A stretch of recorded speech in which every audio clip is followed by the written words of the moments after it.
Wiz Khalifa was over. I was trying to talk to Wiz Khalifa. Yeah. Oh, yeah. Look, yo, Wiz Khalifa, I was like trying to talk to him. He's not even a target, but I was trying to talk to him because he posted something about my dad on his Instagram, so I was going to go introduce myself. Yeah. But then, like, his people were like, oh, he got a girlfriend. I'm like, well, he can't talk to other people? That got me VIP tickets all the way to the stage where I was on the stage with Shaq when he was DJing, with Snoop Dogg, and with Diplo. My dad told me, see, this was another thing my dad told me. He said, remember this, most people have the fear of success and not failure.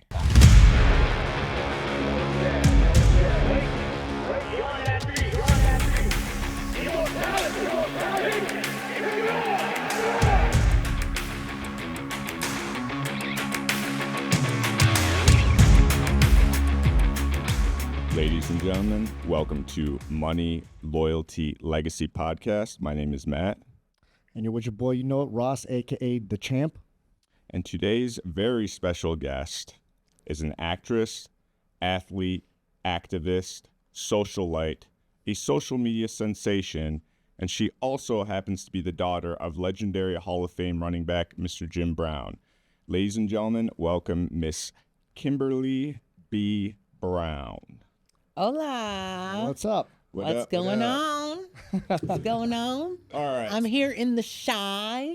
How are you liking it out here, by the way? I used to live here a few times. Mm-hmm. You know, I went to Trinity High School for a semester in 11th grade.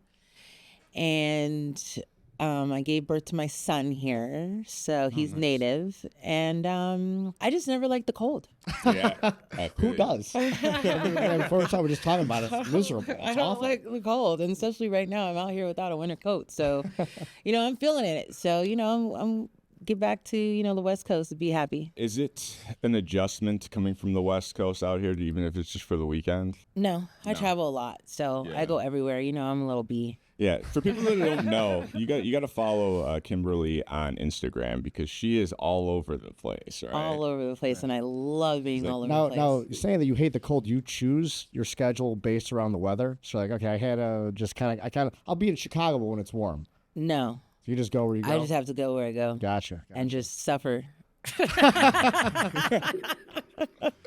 Fair enough. Yeah. So people listening, they have no idea what it's like to be in the limelight, like we discussed before we went on. Be a daughter of a legend. Yes, to be a Before daughter. before this, I don't know if people, people do know who your father is, and some people, like the younger generations. Unfortunately, if you don't, Google it, watch YouTube things.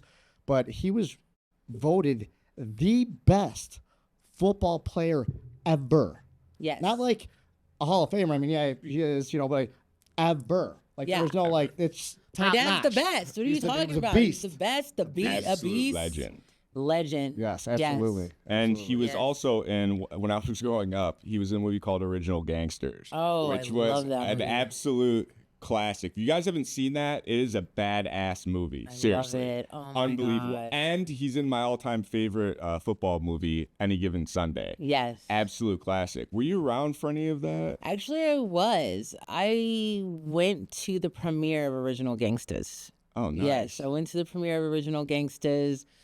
I didn't go to the premiere of Any Given Sunday. I went to the premiere of He Got Game in New York. Okay. So yeah, I was around. I'm Gonna Get You Sucker. I think I was like too young. I think I was like 7 when that came out. Right. What is it like being around? I'm sure your dad had a lot of famous friends, correct? What was Oh, it? yeah. For you, it's just like normal, right? Like being around famous people, it's just like, it's just so-and-so, right? But a lot of people, they have no idea what it's like. You know what I mean? Being around somebody that's super famous. Even your dad, he's world famous. He's a, Hall of Fame football player, world-renowned actor, big activist. I mean, was that something that you just kind of adapted to growing up? Or did you kind of realize it when you were younger, like, maybe my family's a little bit different than the everyday family just because of being in the spotlight? Well, I can say this. So my dad had a 1969 brown Mercedes convertible, right? When you saw that car, you knew who was in it, right? In LA. And that's where I was born and raised. And so I had a sister. Her name's Natasha Beard. My dad legally adopted her. She was my best friend. She's Caucasian. So me and her would be in the back seat. And, my dad would be driving, and then people would be like, yo, Jim, what's going on, man? What's going on? And then my dad would just give him the wave like this. And we'd be like, you know him? I'd be like, no. Well, why is he talking to you? This had to be like when I was like 4, like 5 years old, stuff like that. So, I've been around a lot of celebrities growing up. As a kid, I can remember, what's his name? Arsenio Hall. Oh, nice. Came to the house. We just came back from shopping with my dad's girlfriend, and there was a limo in our driveway, and we were like, oh my gosh, who's that? Who's here? Who's here? Yeah. We go in there, it's Arsenio Hall. We're like, woo, woo, woo, woo, woo, woo. I was hoping you were going to do it. I'm like, tell me you got to do that, right? Oh, yeah. Absolutely. And then, of course, Flavor Flav was there. Of course.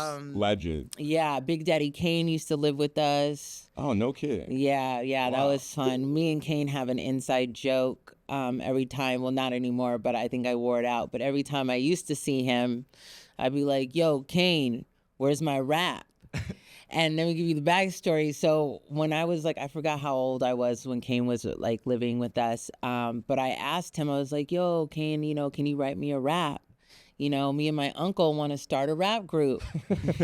So one night he comes home, it's like 2, 3 in the morning, and I go and knock on his door, and he answers his door, and I'm like, yo, Kane, have you written that rap yet? And he's like, Kimberly, you know what time it is? Go back to bed. And the next morning he was gone, and I didn't see him for like almost 20 years after that. Wow. Yeah. So the next time I did see him, I was like, yo, Kane, did you write that rap yet? Well, it's funny because I was going to ask you about that because your Instagram page, you do have that on there, and you put in their inside joke. Yeah, like, that's the inside joke. I wonder what it was. Yeah, that's just going at it the whole time. Right? Like, yeah. So now you guys know the inside joke. Yeah. But my dad, like, the house was infamous for like celebrities. If there was like cameras that were filming the last 50-something years my dad lived in that house, the who's who, that it would be in like $1 billion worth. $1 billion. Like, we're talking maybe trillions worth. Because like things went down in that house. You know what I mean? Like, I remember my dad telling me a story about Diana Ross coming to the house, and she brought a guy, and I guess he pissed her off, and so she just left him there. At the house? At the house. She just left him at my dad's house. He was just straight up juiced the place. Just left. So there's just like so many stories. My Uncle Josh, who just passed, he told me some stories, that my dad's house was a party house. Mm-hmm. Oh, yeah. One of my dad's friends, Lorenzo, he told me, yeah, your dad's house was just like, it was like home. It was like being at your own house. He was like, that's how comfortable your dad made this house feel for us. Nice. And he was like, there was only one rule, which was like no locked doors. So that was my dad's house and the lifestyle that I had. I was raised in Hollywood Hills. Oh, nice. Okay. Yeah, that's crazy too. You know how different the world is then to now. Because you're like, oh, imagine if there's cameras that were in there. Yeah. Nowadays, people are like, there's cameras everywhere you go. Yeah. So, I mean, it's just a total, basically saying how much of an influence your father had. Obviously, the social media thing wasn't around. Oh, yeah. But, I mean, he was just probably the coolest cat that obviously, people gravitated towards him. Oh, of course he did. He definitely had a presence. Like, I remember my godmother telling me that she met Huey P. Newton up at my dad's house, and he was like, yeah, I want to take you to Hawaii. She regrets it till this day. Let's just say that. Oh, wow. That's hilarious. So, you know who else actually met at my dad's house? Who? And are still married to this day? Who's that? Maxine Waters and her husband. Oh, wow. You said they met there? Or they they met there. Wow. Yeah, and they're still together till this day. That's awesome. Yeah. Wow. Yeah. Cool. So your dad was just doing everything. He's pushing activist rights. He's out there just mowing dudes down on the football field, or he's just running across the field. It's like playing a video game, He's like, oh, there's too many people here. I can't run through all these guys. I'll just run that way. It's like, yeah. he was just running amok in the world. Running. It was awesome. Yeah. Did you see a difference growing up? Like, maybe I live a bit of a different life than just like the regular everyday person who's not in the limelight. Actually, no. No. I thought it was just normal. Yeah. Yeah, I wasn't analyzing it like that. Right. You know, I wasn't like, oh, other people and me, I'm different and all that kind of stuff. No, not as a child. No, definitely not. Did you ever have any Until I got on my own. Out of that house, I was like, "Oh shit, that's different." Oh no, Dad, take me back, take me back. Oh, for sure. Did you ever have instances with like paparazzi or press people or anything like that? No, No, it was actually, no. It was really super chill. Like my dad didn't even have paparazzi. Really? No, he didn't have paparazzi. No kidding. Mm-mm. Oh wow. They probably knew not to fuck with him. I was about to say, I'm like, yeah, it was pretty much like, yeah, Started original gangsters. you know, Yeah, they were like, "Oh no, he's gonna punch me out." Right? Like I see my dad get in arguments, you know, like Gelson's, which is right down the street off of Santa Monica Boulevard, in West Hollywood. We went there. I remember my dad, like is actually I saw what happened, Dad. But this car was waiting for a spot, right? And so my dad ended up like going in the spot. Like, and the guy like started going, but I was like, the guy was like, all right. I said nothing. Okay, I didn't say nothing. Okay, I was just like, oh, let's go, Dad. Yeah, whatever. let's go eat. Yeah. So, yeah. So how is it growing up with your dad and dating? Like, so say you're dating a guy, or say prom or homecoming. Was there ever any nervousness in dating? A little bit. No. It was chill. Well, yeah. Actually, my dad allowed me to have guys at the house in my room. Oh, okay. Yeah. So it was chill. Yeah, it was super chill. He can't be like telling me not to do something and he's over here doing all this shit. It's like there's like parties. Parties, women, you know what I'm saying? Like Dad didn't hide. Well, he kind of hid. It was probably not as bad like before I was born. It was probably like in the 70s. It was probably like crazy wild. You know what I'm saying?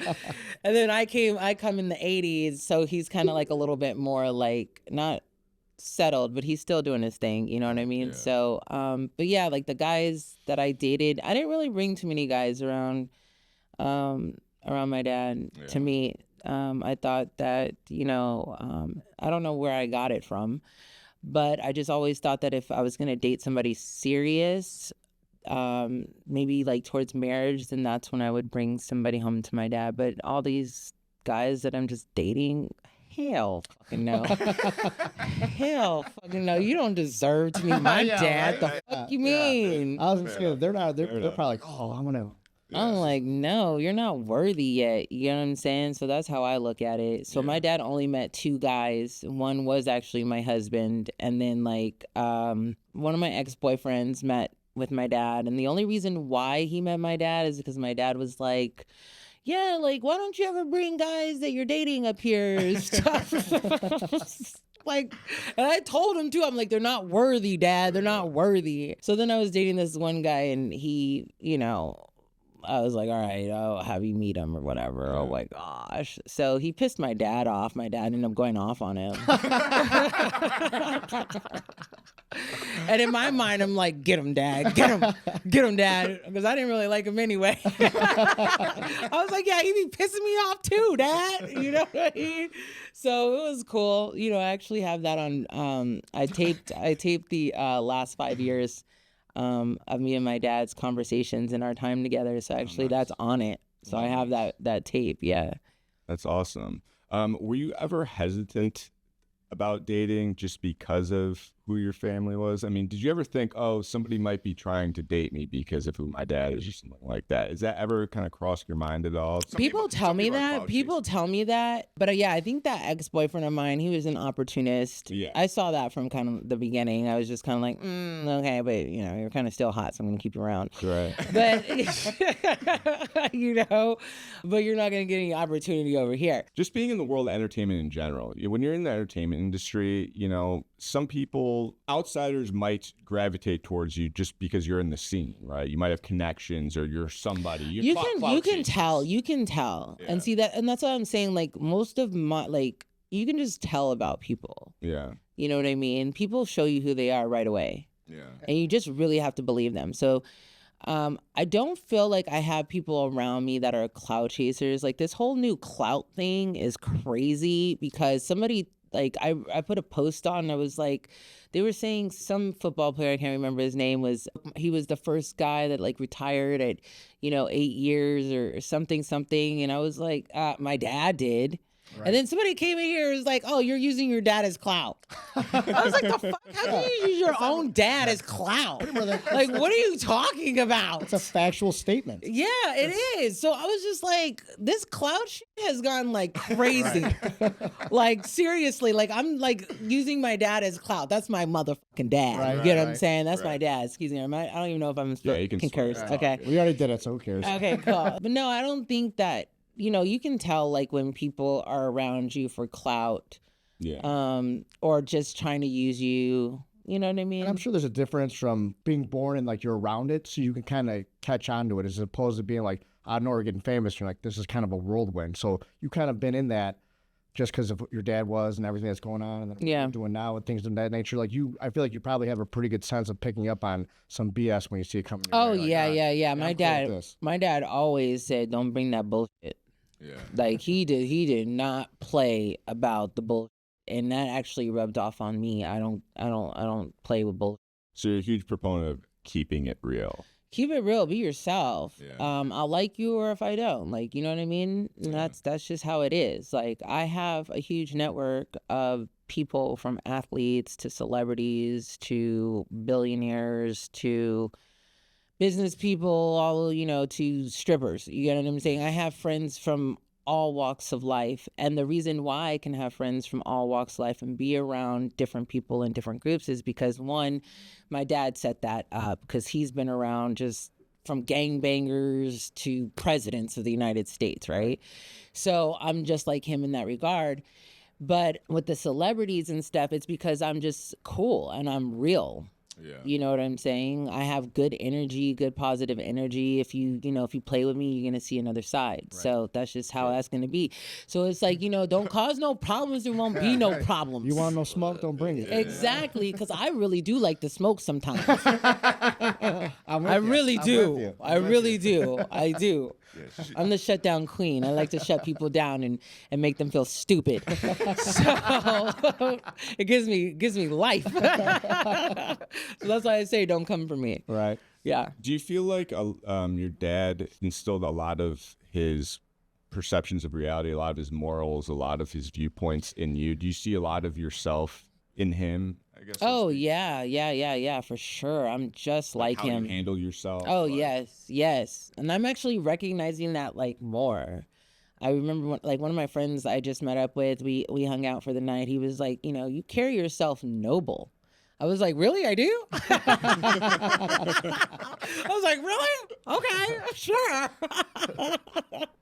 And then like people have been like telling me, and I'm just going off what people are telling me, right? And that's why I'm saying I'm like starting to recognize certain things about myself that are more aligned with my father. Like they were like, yeah, Kimberly, when you walk in, there's like this presence, it's like energy. Yeah. Aura. Is it?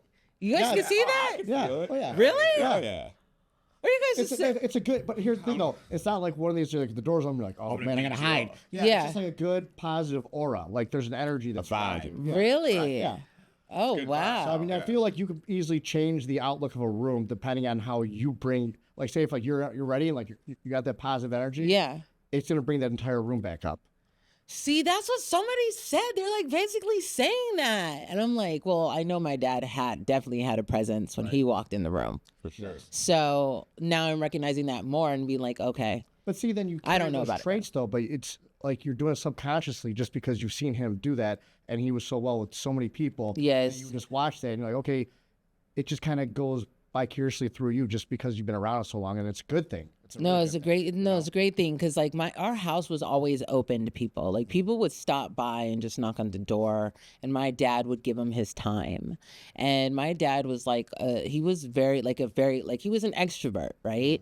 So he would sit there and talk to you for hours and hours and hours and hours. Like I talked to my dad one time I came into town. We talked for 8 hours straight.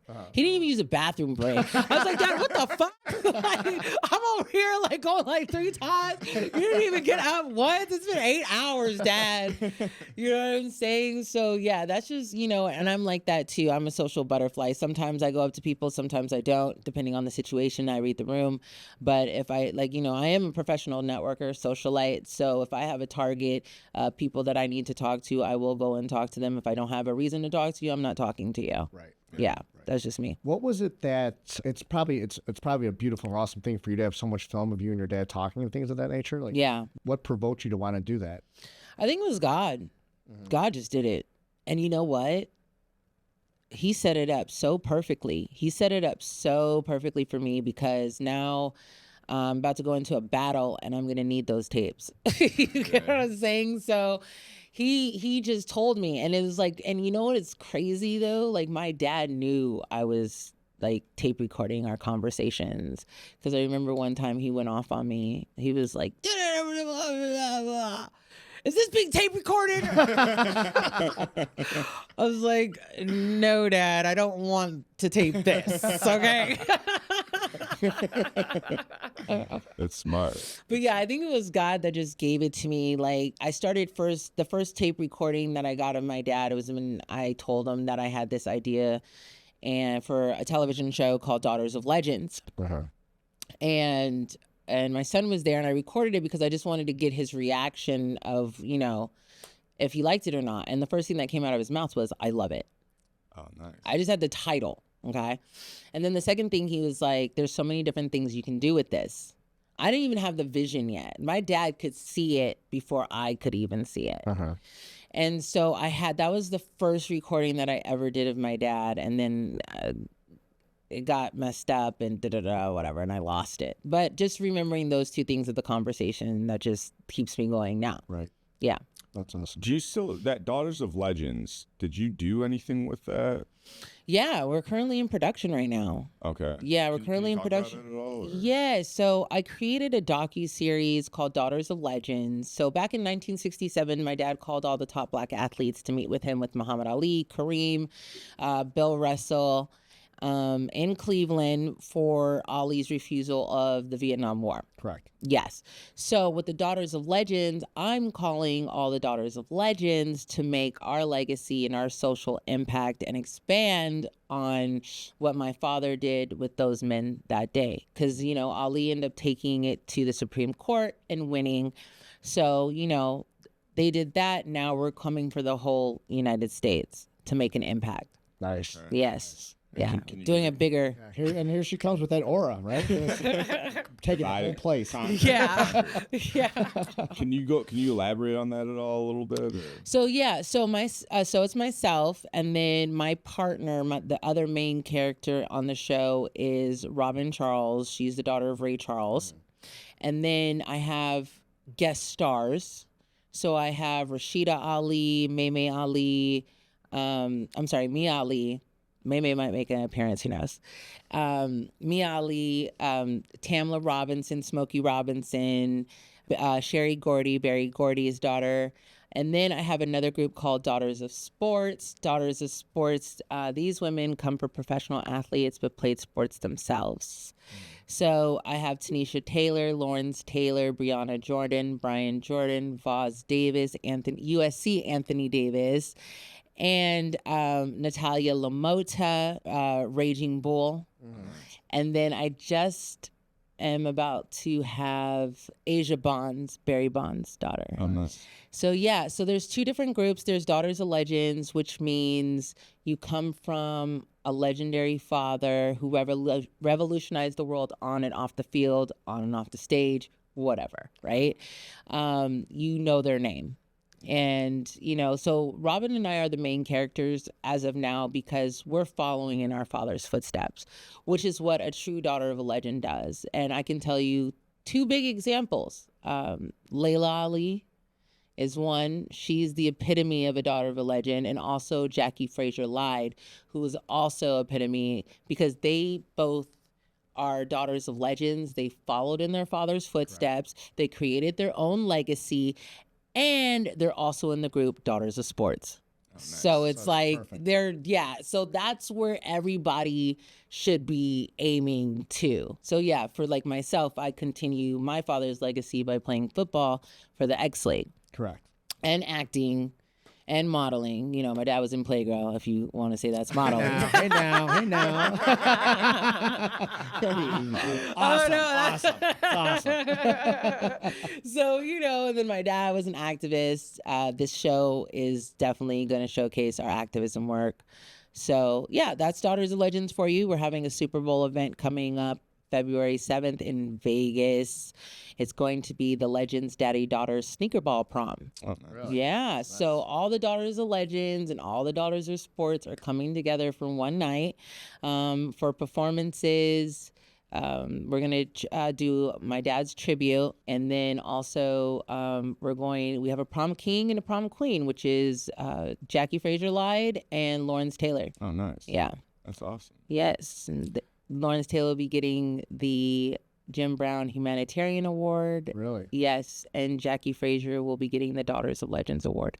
That's awesome. Yeah. That's awesome. Was it hard corralling all those people together? No. Not at all. Dude, I'm a freaking connector, okay? Because I was like, you're just name dropping. I'm like, yeah, like, man, like, that's it? Oh, really? No, I'm joking. Oh, sorry. I was just like, that you're like, oh, it is? Yeah, it's a ton of people. Yeah. We'll have a headliner too. So, like, I mean, did you already have a rapport with them, or like? I've built my relationships with these women over the years of building Daughters of Legends.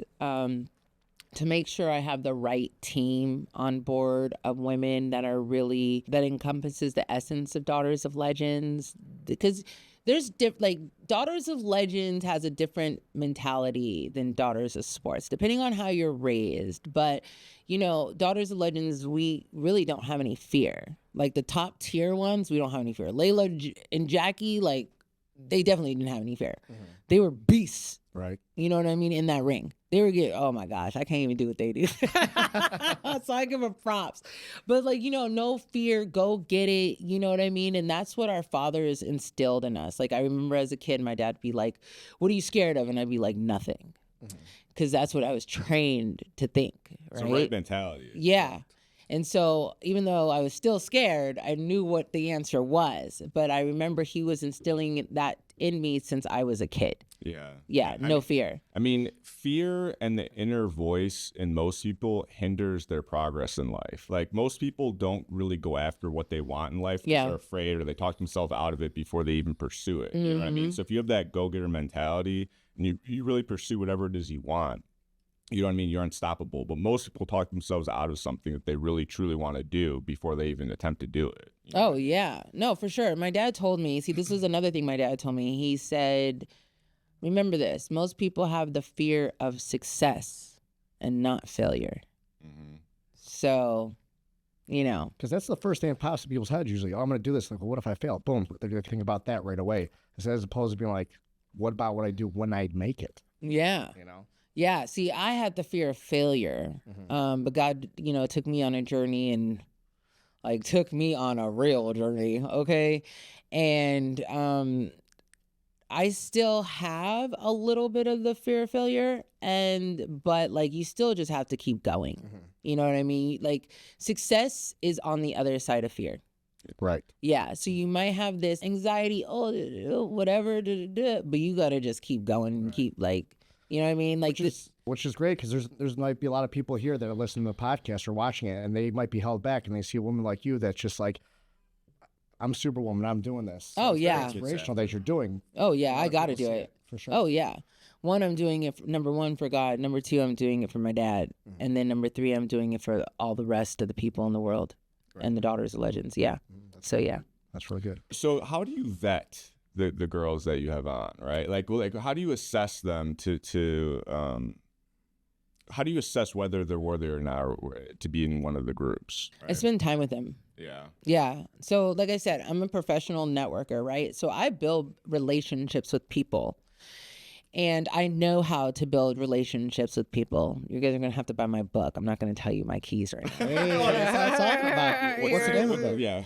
Oh, I haven't written it yet. Oh, It's in the works. It's in the works. But I did do a presentation at the University of Mary Hardin Baylor on professional networking. So yeah, I have that, but I'm gonna now put it into a book so then it can actually help people. And but what were we talking about again? Assessing, vetting the girls. Oh, vetting the girls. Okay, Assessing yes. who's worthy. Yes, who's worthy is. I build relationships with them. I spend time with them. I get to know them. You know, I can tell which ones are daughters of legends. You know, if you're full of shit, you gotta go, right? I've dealt with, I would say, 2 women that tried to sabotage me. Yeah, 2 women. Yeah. And well, definitely they weren't worthy, so they had to get kicked. Actually, no. And then another one like did some shit to me too, like actually set me up. So that those women are definitely out because my show is not about drama. Right. It's not about that. It's about, you know, about how we continue the legacy, how we make an impact and change other people's lives in a positive way. You know, we're not, you know, a Love and Hip Hop or Basketball Wives. We're not those type of shows. Right. You know, any type of drama that comes into our circle, we need to stand united like the Avengers and, you know, take out these outside forces, these agents, these Terminators that want to see us stop. Yeah. It's fact. That's a fact. So it's interesting you brought that up because in the entertainment industry in general, there's a lot of sharks out there, right? There's a lot of people that... It's not even sharks, it's agents. Agents. Managers. No, I'm talking about real... We're talking about Matrix agents. Oh, real Matrix agents. Yeah, not theatrical agents. No, not those. I'm talking about real, like Matrix agents, like really? those people. Like seriously, because when you're, you know, when you're on your journey of whatever you want to do, your dream or anything, there's gonna be agents that can be anybody that are gonna come and try to stop you. Mm-hmm. You know what I'm saying? I don't know if you guys face that. I face that all the time. Hey, all the time. Agents of the Matrix, aka haters, aka people just want to hinder your progress. Yes. Or they'll want to steer you on another path that you're you know that's not where you're supposed to go. Yeah. They'll bring a lot of drama, chaos. Yes, for you know, sure. Confusion. They'll start messing up with other relationships. It could be your own family members. Yeah. You know what I'm saying? It could be your own kids. It could be your own parents. It can be your aunts, uncles, cousins. And I know a lot of people out there are like, dang, well, you need to wake up. Wake up out there. Shit. It's your own family members. Stop trying to think, oh, because they're family, da-da-da-da-da. No, in the Matrix, the agents came into anybody. You remember that? Right. Anybody. And they change into an agent like that. Right. Yeah. So there you go. That's what I mean by agent. There's a lot of people, when they see you shining, they get jealous. Oh, right? I mean, yes. that's a big aspect of all elements of the entertainment industry. You know what I mean? People don't get that if you don't work in that field, they don't really understand what that's like. You know what I mean? Oh, Whether it's yeah. acting or anything. You know what I mean? Yeah. Music, anything. Like if somebody sees you starting to shine, they want to hinder your progress. Oh, You know what yeah. I mean, they want to shut that down. They do. And it's a fucked up thing with Hollywood. Instead of just working your ass off, Yeah. being true to you, and just climbing that mountain to try and get to the top with whoever your competition is, they want to try and bring you down. Oh, You know yeah. what I mean, instead of just putting in extra work. You know what I mean? Of course. Like there's some people that aren't even like going after their dream because they got agents all around them telling them, oh, why are you going to do this? And and putting doubt in their mind. But the thing is, they don't even know the power that they possess, right? They don't even know the light that shines within them, that they can do anything because they got God with them. So it's like people are, and I'm just waking up to this too. So, you know, I got to spread that message because there's people out there that are stuck, that are full of fear, full of doubt because of the people that they have around them. Once you clear that space and really focus on your relationship with God, with one source, then he will guide you to where you need to go in life. And he's going to have your back the whole entire time. How do people, if you can give any insight, like how do people obtain that clarity, right? Like you said, There's a lot of people that will get in your ear, that will try and fuck up your dreams. Oh, yeah. How do you gain that clarity to get that negativity out of your head? So what I would say, the first thing that I would do is recognize the negative people around you, right? Because sometimes people just are so used to negative people that they're just like, they deal with it and they don't even recognize it. But like, really look at the people that are around you and be like, okay, they're telling me I can't do this. They're telling me I can't do this. First of all, you can do whatever the fuck you want to do. It's a fact. You know what I'm saying? You are the only one that can hold you back. You know what I mean? Once you start moving and making a decision, God's going to have you, right? So you got to first recognize those people in your life that are putting those negative things in your head and poisoning your mind so you can stay below them. Because I've been in bad times, right? And then once I start moving up, I'm losing friends. Like when I did the movie One Night in Miami, I was like, oh yeah, I did the One Night in Miami. One of my friends blocked me. I was like, what the And why? Like, why? Exactly. Why are you blocking me? And then another friend like unfollowed me on Facebook and hasn't talked to me since I told her that. And I'm just like, they're okay with you being at a certain level. If they think that you're underneath them, they're good with that. But once you start moving past that, that's when like the true colors start showing. And that's when it starts affecting. Yeah. You know what I mean? I was like, I'll give an example. So I have a god sister, and I'm not going to say her name, but I have a god sister. And when I was a kid, she came in. She's an Aquarius. Why I really don't like a lot of Aquarius women because she gives them a bad name. She talks, tells you what to do. And you're like, no, I'm not going to do that. No, you got to do that. Like she'll keep ramming. So as a kid, she told me to quit sports. I quit sports. And now I'm now in my age and I'm playing football. She got me off of my journey. She got I could have probably went to the WNBA. You know what I mean? I was that good. I could have probably done everything that I'm doing now, but started at such a younger age. And by this age, I could have been successful at it. Right. You get what I'm saying? But that's what I mean by agents. They can be your own family members. And like, you got to be, especially if you have kids out there, guys, make sure, you know, what your kids are listening to and who they're around and who's influencing them, because it could steer people off to another track. Mm-hmm. For sure. And it's hard to recognize that. Once you kind of recognize that, for example, you know, and I'm telling my buddy, a mutual friend, hey, you know, we're doing this podcast. He goes, you know, there's a lot of them out there. So? Yeah. So you basically, so now I'm like, that guy's out. Yeah, that guy's out. Nothing that we're doing, but I've always said it too, and I've said this for years. I always say that champions hang out with champions. Yes. When championship results, you got to hang out with champions. Like what you're doing, bring that circle.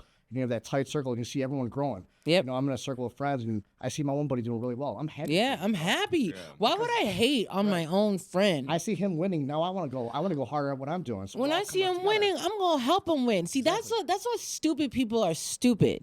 Because it's like, yo, your friend that you could actually eat off of because they're winning, you're hating and ruining that relationship and putting yourself in a worse situation where you could have been a winner with your friend. Right.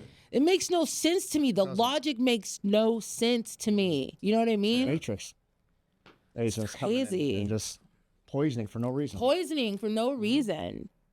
That is just a weird attribute that some people have, you know what I mean? And it makes absolutely no sense. You know what I mean? Friends are the family that you choose, you know what I mean? And you think you'd be proud of your friend, you know what I mean? Mm-hmm. Whatever they achieve or wherever they're at, if they're doing something big, be happy for them. Be happy for them. And that's, that's another thing about networking too. Like I said, I'm not going to give up my keys, but that's another thing about networking. It's like, it's one key in networking is supporting. Mm-hmm. Yeah. So how do I have such a big network? Yeah. Because I'm always supporting. Correct. And you know how much energy that brings out of yourself if you're a negative person. Like I see you doing well and I just go, oh, like, man, like you're just whole day shot. And so I'm like, hey, keep doing what you're doing. You're like, thanks. I'm like, all right, let's keep going. Like, it's a positive thing. It's good. But so many people, unfortunately, just have this, well, if I can't do it or I'm not going to do it because I'm scared to do it, I don't want them to do it. Right. Yeah, but I don't see that. I don't understand. I don't understand that the way of thinking. I don't know that way of thinking. I come from a legend, so there's, my dad wasn't hating. My dad was very confident and secure within himself. He's the last of the Mandingo men, and so he didn't have no problems of hating on other people. He didn't have to because he reached because one, he believed in himself, and then he reached such a level. It's like, okay, well, what can you say? Right. What can you say? And that's the level that you have to get in within yourself. Yeah. You know what I mean? You got to build yourself up. You know what I mean? Like, so it's like an example. Like if somebody came in here and was like, oh, you're ugly. Do you think I'm really going to believe that? No. Somebody's like, oh, you look like a monkey. Oh, you look like no. What are you talking about? Right. You know what I mean? That's why I can go tits for tat on Instagram and debate on Instagram because nobody's words can actually hurt me. Yeah. You know what I mean? But unfortunately, there's people out there that just shambles them and crushes them. You know what I'm Yeah, saying? well, you can't let them. That's why you have to build yourself up and you have to have a strong mind. Your perception of yourself is only what really matters. Yeah. You know what I mean? There might be people that come in and make suggestions and stuff or whatever, but your perception of who you are is what matters. Somebody else, they're seeing like a couple seconds, a couple of minutes, and they're making a judgment. Are you supposed to appease them? No, because you can't appease everybody. You can't please everybody. Mm-hmm. You know what I mean? For sure. You got to be who you are. For those that don't know, you need to go follow Kimberly B Brown on Instagram. Kimberly.B.Brown. And she spits fire on there. Let me tell you, she is not afraid to give her. You better read that thing twice before you hit send. It's coming. It's coming.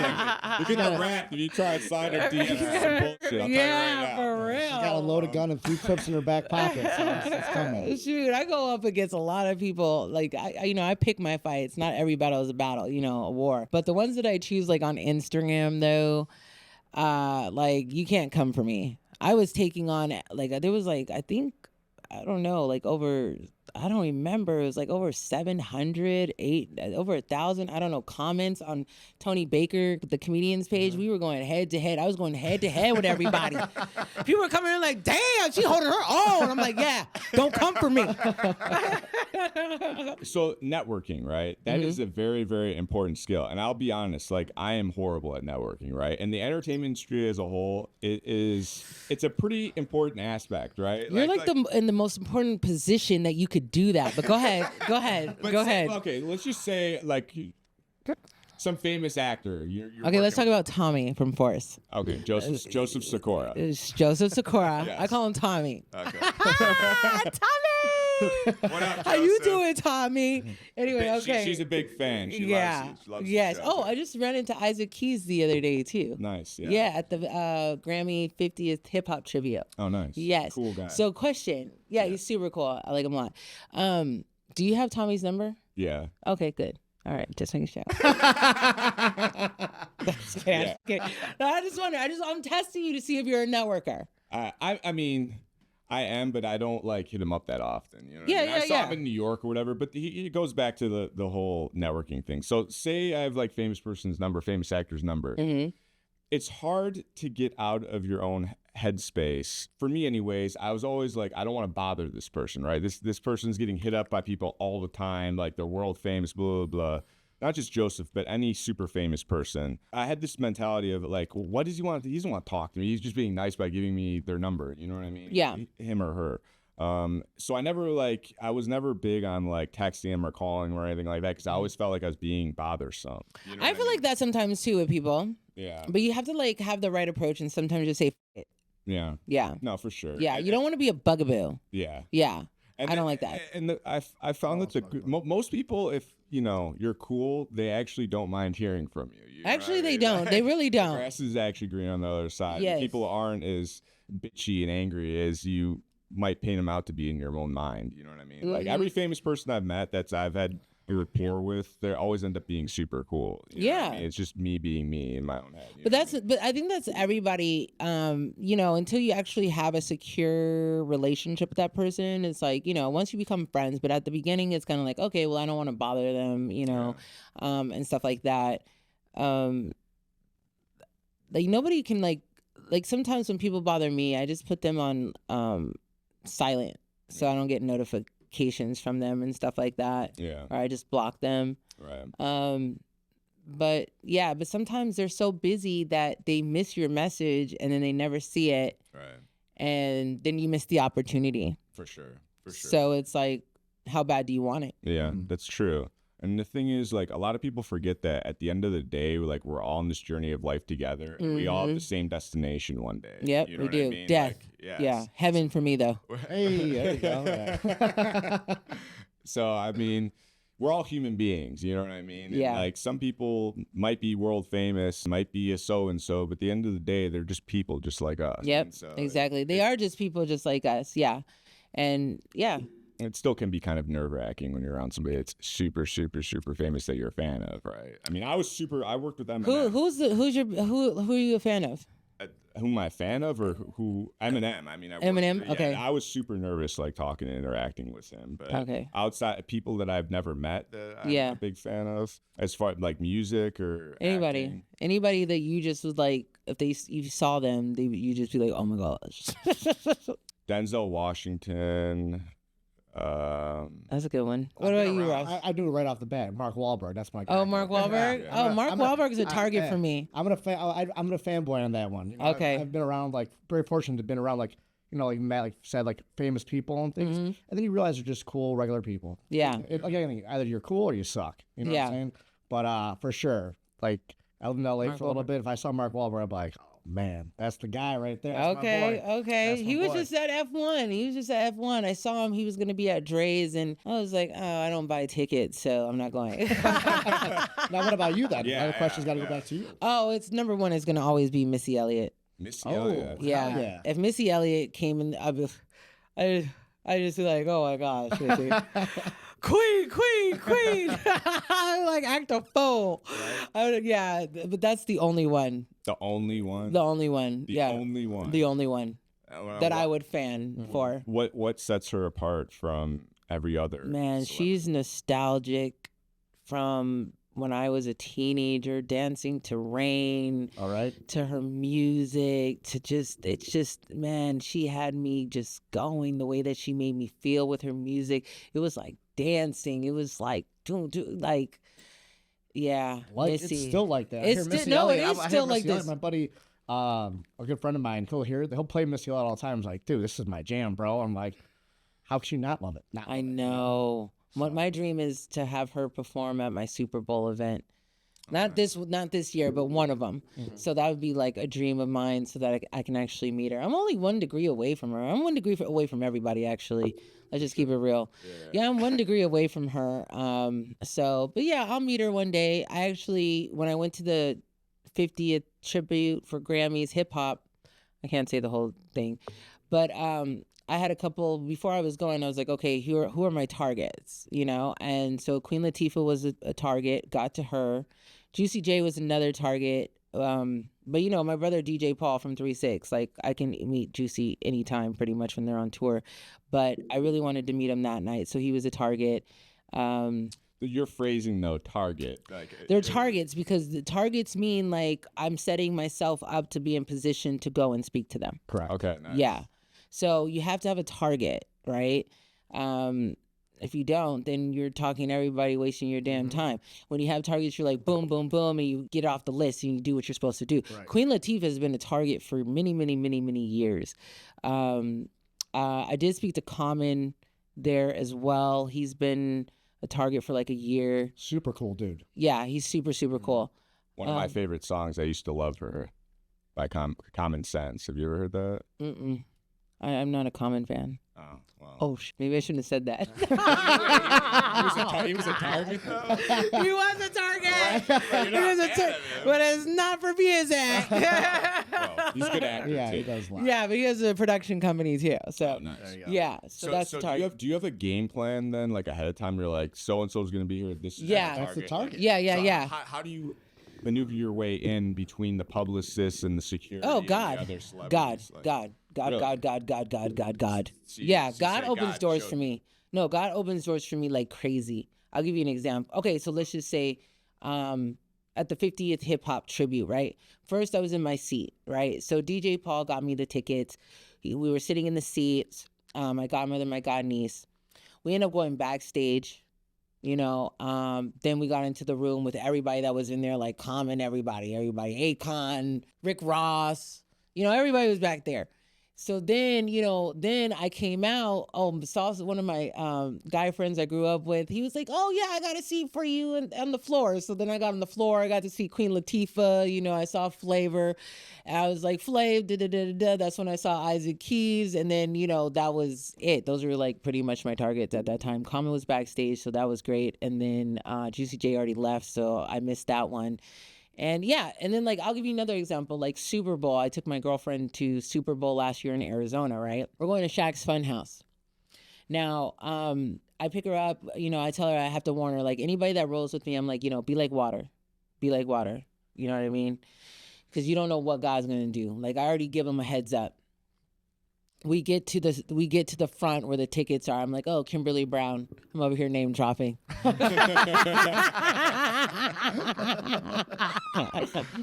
So then she ended up giving me VIP tickets, right? So not just tickets, but VIP. So then me and my girlfriend, we go to the side of the stage. Then we end up getting backstage. Then we end up getting on the stage. Okay? Now how you gonna tell me? Right? How you gonna tell me that was me that got me VIP tickets all the way to the stage where I was on the stage with Shaq when he was DJing, with Snoop Dogg, and with Diplo? How awesome was that? Because I saw that on your page and I was like, DJ Diesel, bro? Like, Yes. He just seems like such a big, awesome, cool dude. He tears it And up. He kills Yeah, it. he does. He kills it. He does. Gets He does. crazy. He Another does. person with just that energy. Yeah. Good positive energy, just having a good time. But Yes. yeah, it seemed like you're having a blast. Oh, yeah. So take people through this. Like, so say you're at an event, right? Mm-hmm. Describe the thought process. Just say you spy your target on the other side of the room, right? There's a crowd of people around them. So-and-so's talking to so-and-so. There's securities around, Take us through how you plan that out and how you... I don't plan anything out. Never. No, I don't ever plan it. Like- I know if they're going to be there, I know that I'm going to talk to them. If I see them, I will talk to them. I will take my opportunity, like the opportune time to do it. I will have eyes on them. It's a target. Yeah. You gotta position say- yourself around there. So Exactly. Like it just everything goes lines through. together. Correct, yes. But sometimes, like I remember one time I went, so Shaq's other event that he had at Super Bowl in Arizona, he had it at Top Golf, right?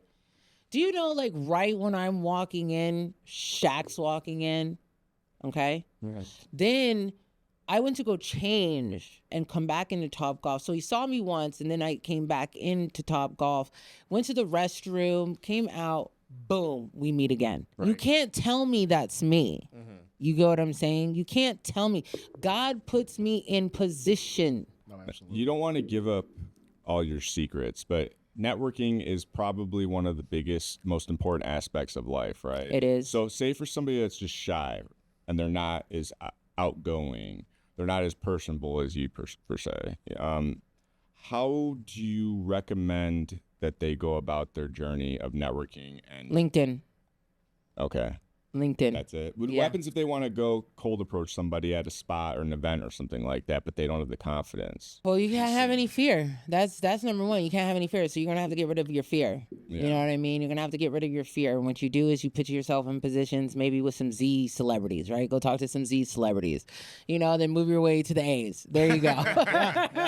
You just have to overcome that fear of we talked about earlier. Just that thought, get that negative thought out of your head of thinking this isn't going to work. Yeah. Well, it's not working while you sit on the couch. So if you, Oh don't, yeah. who cares? At least you Exactly. did it. You'd Exactly. be amazed where that might change your direction in life to a different positive avenue that you never thought you were going to be at before.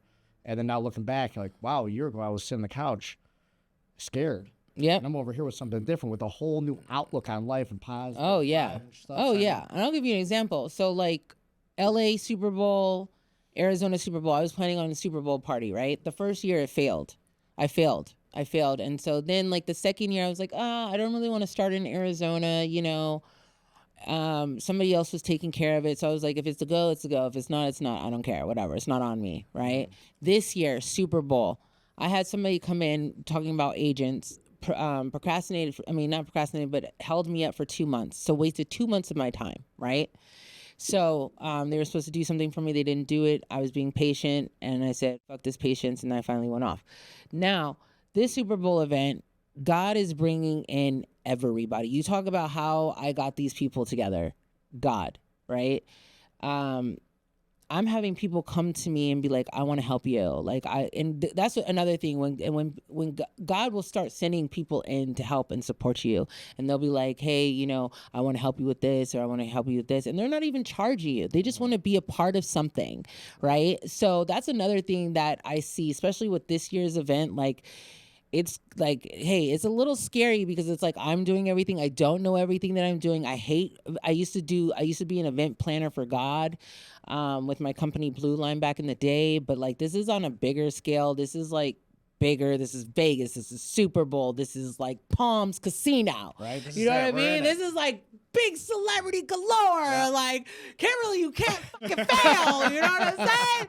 And it's like, oh my God, I don't want to fail, but we gotta going. We got to keep going till the wheels come off. Correct. You know what I'm saying? So that's what I'm doing right now. Like, and every time I like overwhelmed or I have anxiety and it's just like, oh my gosh, God sends me in another sign, and then I'm like, oh, yep, I got you. That's all I need. Now, everyone who's just seeing that positive energy that you're just giving off and how amped up you are and how like it's real, Yeah. it's a true passion of yours. Yes. And it's a prime example because you literally just said the first year it failed. Yeah. And most people, unfortunately, go, well, this isn't going to work. And then within 35 seconds, you're like, we're kicking ass now. Now you have all this great stuff because you didn't give up. You said, I didn't give up. And that, a lot of people need to hear that. Because that's important for them to hear because they think, oh, it didn't work out. Hey, everyone's going to get hit. You get knocked down. No, you got to get back up. You have to realize that failure is a great teacher. So I started a company called Blue Line, BLULIGN. So it started in Vancouver, Canada. Megan Good hosted it. Then I took it to Los Angeles. It was a great success. Megan Good and her husband, Devon Franklin, at the time, hosted it as well. And we did it at the Vanderpump, famous Vanderpump restaurant on Santa Monica. No, Vanderpump. Pump. It's called Pump Pump. restaurant. Okay. Yeah, Pump restaurant. So did LA, went to Houston, failed. Went to Toronto, failed. You know what I'm thinking? Oh, let me just pray. God's going to do everything. No, it don't work like that. Faith without works is dead. You have to put in the work. So that's another key. Like, you'll have God and open doors, send people, make things happen that you thought were impossible. But if you're not working after it, if you're not going after it, if you're not putting in the work, it ain't going to happen, period.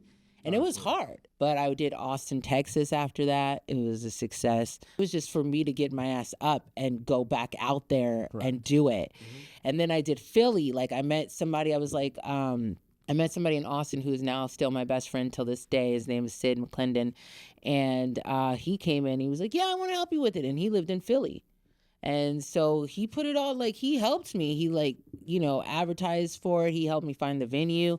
So just like that, that's what I mean. Like, when it's like God driven, God's going to help drive it, but you have to put in the work. So tell us about these Super Bowl parties. Can you elaborate? Oh my gosh, the Super Bowl parties it's my funnest time of the year is Super Bowl. I don't even go to Super Bowl. I go to all the parties. Yeah. And that is like a big networking opportunity. It's so much, it's just like, it's another level. It's just another level. So when you said you're a professional networker, you really meant that. Like, you really are a professional networker. Very much so. So you go to these events and you're like, who am I mingling with? You have some sort of goal, right? If you're a professional networker, it depends. It depends. Like this Super Bowl, I don't have any like targets. Yeah. I don't have any targets. I don't have like, because it's sports related. If I have a target, like in sports, I can probably get to anybody that I want, right? Just by calling one of my friends that are athletes, hey, can you connect me with such and such, right? Yeah. I pretty much know, the legends, you know what I mean? So, but like when I go to these Super Bowl parties, it's really about the fun. Yeah. It's really about the fun. It's really about the experience. Now, if I see a target and I see them, then I'll just go and talk to them. But yeah, like Shaq's Fun House is. So for people who have no idea what this is, can you kind of describe this part? Describe the party, describe the events, like describe like, walking in and like what's going on, right? So a lot of people have no idea what this is or any of these big events, right? So Shaq's Fun House is a carnival. So he has rides. It's like open bar for VIPs. It's like live performances from all sorts of DJs because, you know, he's in the EDM scene, which I love. I love EDM. That's my favorite genre of music. So when he has his events, it's just like popping. Like he had, what is it? Not go-karts, but the bumpies, like Bumper cars. Bumper cars, yeah. He had bumper cars. He has a big old like Ferris wheel and slides. Big, giant kid. Yeah, he's a big giant kid, of course. Is there food and drinks? There's and, food, like, there's drinks, there's hot dogs, there's Papa Decorations. John's, okay? Of course, you gotta have it. Yeah, of course we're gonna have Papa John's there, you know. And let's see. Okay, so I always really go to Shaq's. I'm not gonna go this year, but I do normally go to Shaq's. I do go to a couple years. I went to I can't remember his name. What's his name? I forgot. But he has an event. He's a sports agent. He is Patrick Mahomes' sports agent. Oh, now you know that's big business. Yeah. You know? Didn't he? How much did he give Patrick Mahomes? Only like $400 million. Oh, like 400? Oh, yeah. Well, they take 10, 15%? We're not even talking about all the other like advertisements that guy's got going. You know what I'm saying? Yeah, so- he's his sports agent. I can't think of his name right now, but he has an event a couple times a year. It's nothing like super fun like Shaq's or anything. I'm trying to think. I saw DJ Paul last in Arizona. I saw my brother out there performing, so I went to go support him. So people that don't know, DJ Paul is from the legendary group 3-6 Mafia. Yes. Oh, fattest. That's my brother. Tear the club up. You guys don't know what Yes. that song is? Google it. Check it out on YouTube. Or you know, I stay fly. Oh, I'm I'm not kidding. Sipping on some scissor. There's a lot of classics. Yeah. Popping my collar. We were in college with We're that. Was spinners, I we was all like, spinners. yeah. That was it. That was. So what's like your all-time favorite party? Like whether it be from an award show or just some sort of huge gathering that the general public only hears about. I love celebrity parties and I love Hollywood Hill parties, like big mansion parties or Malibu parties. Like I love those type of parties. Like there's a lot of events that go on. You have to go in like two I went details, to, but like- just, I went what's a to- crazy Hollywood party? People only get that only see that in watching the TV show Entourage or something like that. You know what I mean? Oh, like, yeah. So imagine somebody's just listening in the middle of Jamie nowhere. Foxx has some great parties. I've heard about those. Yeah, for Jamie sure. Foxx has some. I haven't been there in like a long time because I haven't lived in LA. Yeah. But Jamie Foxx has some great parties. I heard Hugh Hefner had some. Yeah, just one or two, That's right? the word. Did you ever go to the Playboy Mansion? Actually, I did. Okay, I now you was have to talk about that a little bit. Okay, Like, I was- break this down. I was there when I was like 6 or 7 years old. Oh well, okay. Well, so Yeah. you didn't really get the full experience then if you were young. No, actually, well, of course not. I'm not over here trying to get with the Playboy bunnies. I'm a woman. But just to see the whole ambiance and take everything in. You know what Well, mean? I was at the house. How many Yeah. people could say they can go to his crib? No, for sure. No. You know what I'm it's pretty saying? selective, Yeah. I used to feed his fish, Oh, nice. feed his monkeys. Did you go to the little private zoo in the back? Yes. Oh, nice. Yes. How awesome was that? I swam in the grotto. Oh yeah. Okay. swam in the grotto. My dad got mad at me one time. So is there any big celebrity party that stands out in your mind over the years? Like one in particular, like, wow, this is something I'm never gonna experience again. Tyrese had a celebrity party. I remember we had to like. Wait, did I sign an agreement never to talk about it? yeah. Wait. What'd you think of Tyrese? I worked Oh with my him God, last I don't year. think I even saw him really. Oh yeah. I don't know, but R. Kelly was there. Okay. He wasn't peeing on women. That's good. Yeah. He was in the cut. Yeah. I think Scottie Pippen was there. But like, what's going on? Are people dancing? Like, what? Like, describe There was the like layout. hibachi. Yeah. There was hibachi there. In a bar, I cocktail think it was waitresses. Scottie Pippen was there and he was getting hibachi. Yeah. R. Kelly was over there in the cut. Wiz Khalifa was over there. I was trying to talk to Wiz Khalifa. 'cause- Oh, dude, yeah. he's- Look, Wiz Khalifa, I was like trying to talk to him. He's not even a target, but I was trying to talk to him because he posted something about my dad on his Instagram, so I was going to go introduce myself. Yeah. But then, like, his people were like, oh, he got a girlfriend. I'm like, well, he can't talk to other people? Because he got a girlfriend? I'm sorry, I'm going off right now. Sorry, Wiz, I don't even know you, but I just didn't like that. Like, I couldn't come up and talk to you about my Yeah. own dad because you had a woman and you were with your girlfriend. Like, I would really like to meet him. He seems like a cool guy. I like his music too. Oh, okay. That's Yeah, really yeah, fun. yeah. My other friend knows him. I'm cool. No, nice. Yeah, I'm cool on him. Was he smoking? I don't remember. Okay. Yeah. Just a long time ago. This was a long, long time ago. Super long. I haven't even been in like the celebrity party scene. I've been like on tour with my friends that are on tour. Yeah. Yeah. What do your tours entail? Just going to go see them perform. Yeah. Like I Nice. just said, like I was just, I was just in Austin, Texas. Flo Rida came through for the Bat Festival, so we got to hang out, get to know each other a lot more.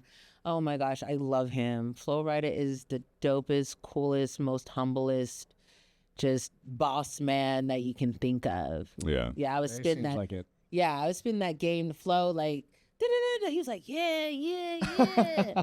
And then his friend was like sitting next to me. We were in the truck, and his friend was like, yo, I bet it's like hanging out with you is probably like hanging out with your dad, huh? I'm like, that's the best compliment you can give me. So this podcast is called Money, Loyalty, Legacy, right? Yeah. What do you want your legacy to be? Oh, okay. Well, first of all, I want everyone to know I'm God fearing. Okay, that's my Meaning? legacy. I have the fear of God in me. Like when you read the Bible and you see what God does and can do and the power that he has and what happens to you if you're not in heaven, that scares the shit out of me. But what do you want your legacy on this earth Oh to yeah, be? sorry, Like, God. what- I so- God. So like what we all have That's okay. aspirations. God. Okay, number one, God fearing. My legacy is, What do you ultimately want to accomplish, and what do you want Daughters to of leave as your Legends. legacy? That's it. Okay, so Daughters of Legends. Daughters of Legends is gonna take care of everything for my legacy. and how so? How so is because it's my impact. It's about giving back. It's for people. It's not about making money. So this is how I look at things. There's four things. There's four orders, right? There's God, number one. Two is legacy / family, because why are you building a legacy if you're not doing it for your family, right? Number three is impact. How are you helping others? Because that's God's work, right? When you're helping others, that's God's work. I know we can't get points, but I'm still gonna try to. Even a scoreboard? Like it might not work, but I'm gonna still try. You know what I mean? So I'm gonna always do God's work, right? And then number four is money. So money is not like number one. Like you can be like, and I'll pay you like blah blah blah to do this. If I don't have the motivation, I don't want to do it. Like money can't move me. Correct. Right. So money's number four. So my legacy is going to be Daughters of Legends. I'm building a brand with my father's legacy. So when you think of my dad, you think of me. When you think of me, you think of my dad. Right. So we will always be intertwined. And then the legacy with Daughters of Legends, it's about giving back. It's about activism, about changing the world. And that's what my dad was all about. That's what he stood for. That's what he's always shown to people. That's why he's so well respected around the world, because everybody knows who my dad is. Even when he went up to go meet with Trump, right? He went to go meet up with Trump. And he didn't tell me why he was meeting with Trump. I just saw it like on TV. I was like, oh, yeah, I already know what he's going to go talk to Trump about. I know my dad. Okay, yeah, you know what I'm saying? Because he's like, he hasn't deviated from who he is. Correct. You know what I mean? He's just been his real And that's why I authentic think self. so many people loved him, because he was just a true person himself and never folded for somebody else's BS. priorities. He didn't Yeah. conform to Hollywood. Right? No, he didn't. He definitely People didn't. definitely have alter egos when they get involved in Hollywood, just because there's a certain narrative and agenda that is perpetuated in that industry. You know what I Yes, mean? for So- sure. No, and he's never changed. So, but yeah, my legacy would be Daughters of Legends. We're currently in production. We're almost done with the first season. Super Bowl is going to be the last finale episode for the season. I plan on launching June 4th, 2024, which is actually the same day that my dad and Ali and Kareem and Bill Russell got together. Which is such an awesome day to throw that out there. I know. That's June 4th. badass. That's Kareem Abdul-Jabbar. Correct. Yes. For those, not everyone might not know who Kareem is. Oh, right? yes. So- Sorry. There's not that many Kareems out there, though. You probably could Google Kareem and he'll pop up. Absolutely. Valid point. So how can people find this when it's launched? Like Oh, man. how do you promote it? How can people look it up? How can people keep in touch with it? How can people seek it out? Go to daughtersoflegends.org. Okay. Go to daughtersoflegends.org. You can follow Daughters of Legends on Instagram, and then Daughters of Legends 2, the number 2 on Facebook. Or you can follow me, Kimberly B. Brown at. Oh wait, I was about to get my email address. Kimberly.b.brown just on Instagram. Make sure and look at her stories too, because she gets down on there from time to time. I love my stories. I love to hear that. Something's going on in the world. Kimberly is not afraid to get on the IG and let the world know her thoughts on things, which I can very much appreciate, because a lot of people are afraid to express their honest vantage point on certain things. So. Well, I like that Matt appreciates that, and it makes sense now that you're doing a podcast too. So he would appreciate it. You know what I mean? Anybody that would. For sure. So thank you.